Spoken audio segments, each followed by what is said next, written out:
Hey, it's Cody. I'm here to do my May decks and books video. Honestly, I thought that today was May 1st, but it's actually May 2nd, so I've been having a time lately. Okay, I'm also trying to be quiet. My husband's on like a Zoom meeting with a bunch of people in the other room, so I gotta kind of shut up, but okay. Holy shit. We'll do books first. The first book that I wanted to talk about is this little booklet, maybe? This is Great Lady Under Earth. Now, this is from a shop, an Etsy shop that I will put a link to down in the description box. I believe it's called Leodrune. I could definitely be saying that wrong. I did order a couple of these books from them. I have The Red Feast, The Black Feast, and one about occult needlework or something like that. Fuck, I should have grabbed them all, but the point is, this is the one for me. Great Lady Under Earth is so beautiful. I mean, it is gorgeous. It has like, I don't want to open it and spoil anything, but it's like these, there will be some text, and then like the Great Lady Under the Earth, the goddess, right, will have text that's all caps and upside down, and just the things that it says, man, this shit is beautiful. I love this. I have read this book like 5 times. It's just, if you're into the like rotting, decaying, underworld aspect of like the goddess, this is the fucking book. Okay, this is the thing. I've also got this Venus and Aphrodite by Bettany Hughes. History of a Goddess. Now, I actually have not finished this. I barely read throughout the month of April, and I did, but I don't know, man. I don't even know what I was doing instead. But I am, probably about 2/3 of the way through. It's very straightforward. Like, it's got detail, but it's not, like, overly detailed. There's some places where I kind of wish that there had actually been more detail. Definitely a jumping off point for certain aspects, but I do really appreciate this. I'm loving this. I've been also, actually, hold on. Sorry, I gotta use 2 hands for this motherfucker. A friend sent me Outlander, the first Outlander book, and she was like, it's kind of embarrassing or something. Like, I don't give a fuck. I'll carry this thing around wherever I want to. I also threatened to, picture the characters from Brave in this because I can't think of anyone else Scottish. She said don't, but it's too late for that. Okay, I've also been on a poetry kick. Here we go, W.B. Yeats, collected poems. This is one of my books I bitched about, I think last time, because it was like damp and kind of has water damage. Thanks, Amazon, I love it. Also, got some Emily Dickinson here. This is an old-ass book. My mother, when I was still speaking to her, she worked at an elementary school library, and sometimes they had discards, so this is actually a discard. But you know what? I don't give a fuck. Good. So, that's what I've been reading. That's what I'm going to continue reading. I actually will be getting some new books pretty soon because I have like a list of poetry books that I don't know. I'm having a time here. Okay. So we are to the decks. Okay. This is the Season of the Witch. I'm just going to say Beltane. I know that's technically not right, but I don't really give a fuck. I don't call it that. I just call it like mid-spring.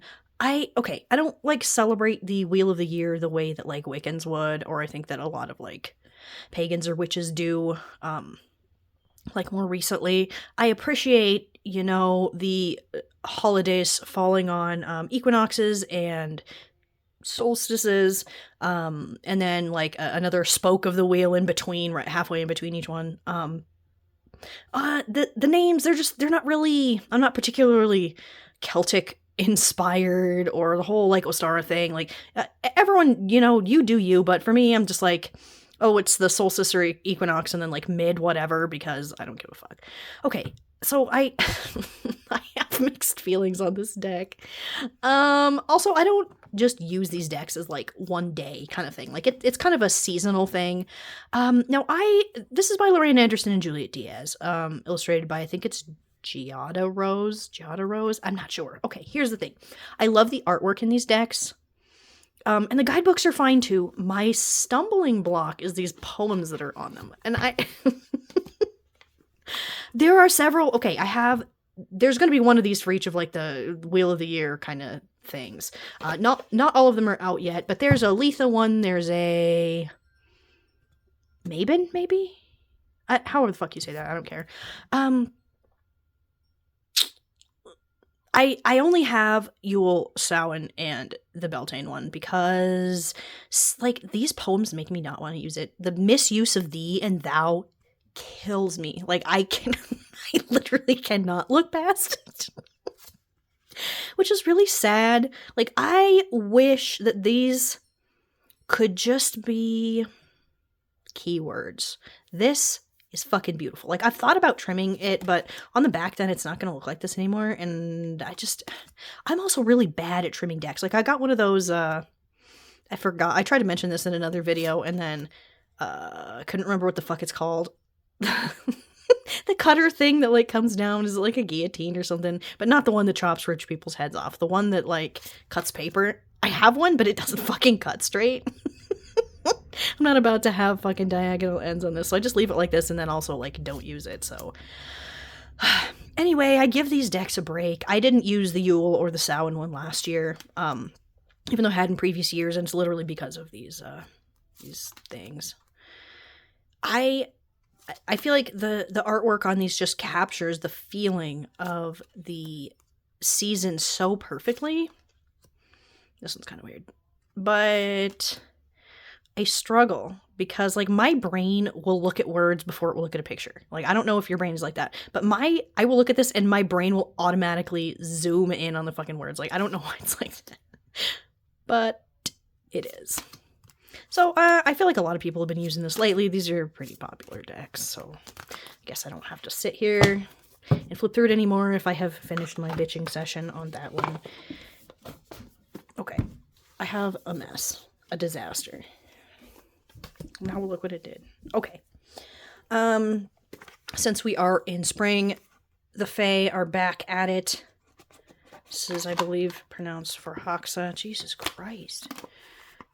I colored these edges, as I always point out. It did not come this way. This is the indie version of this deck. I was kind of at one point planning on getting, I think it's Hay House, got the rights to this deck and has been printing mass market ones. But then I'm like, do I give a shit? Like, it's going to be the same thing, maybe just different card stock. And if I have, $30 or whatever to spend on a deck, why would I do it on one that, like, really I already have? And probably, honestly, the superior version. Like, let's be realistic. I love this deck. I think this is one of my favorite Fae decks.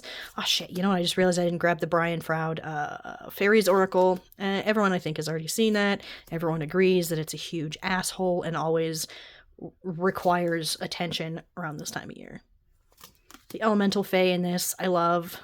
The rabbits are good for this time of year, kinda. It's just, this is a deck I pull out a lot, even if it's not spring. It ends up out for me in summer.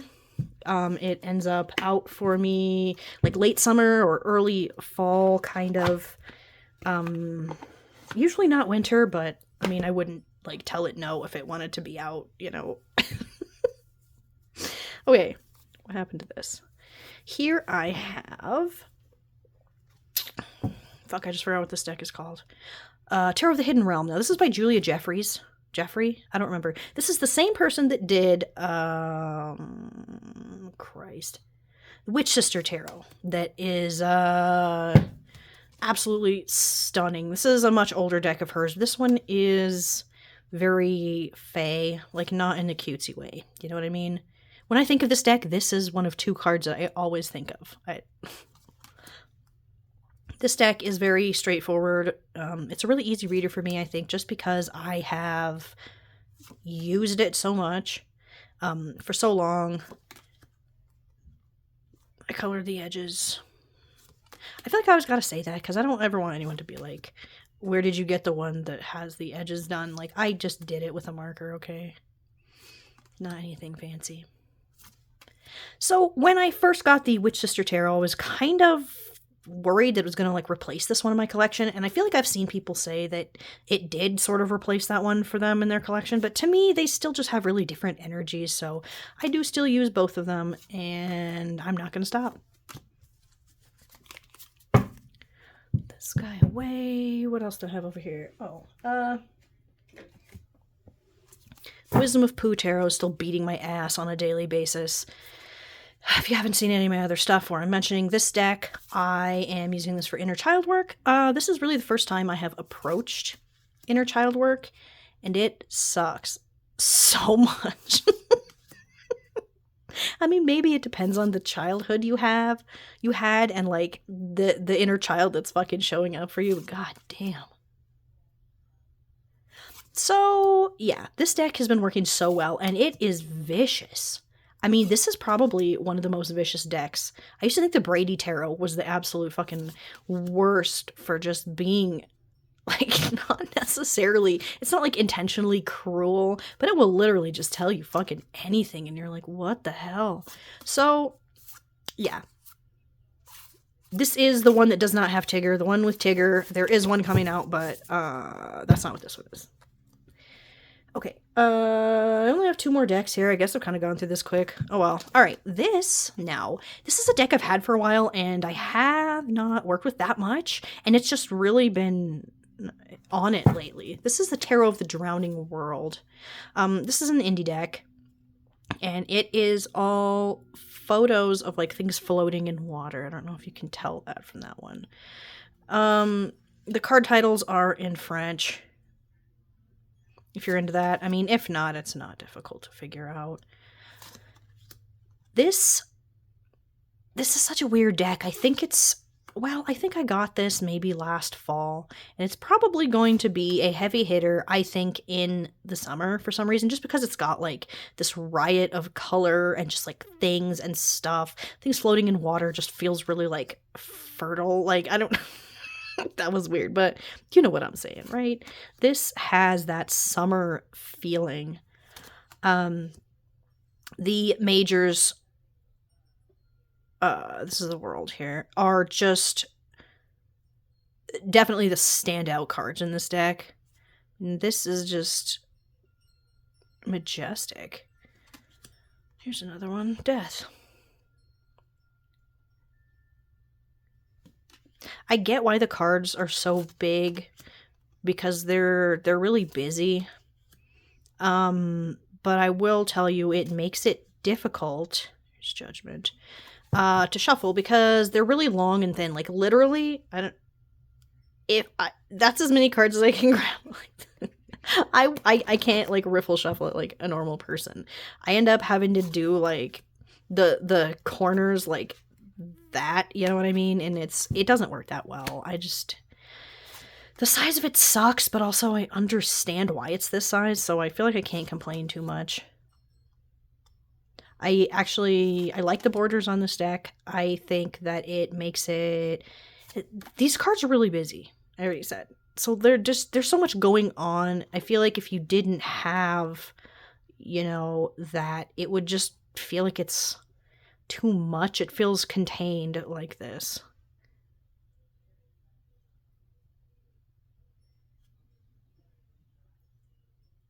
This is the Wheel of Fortune.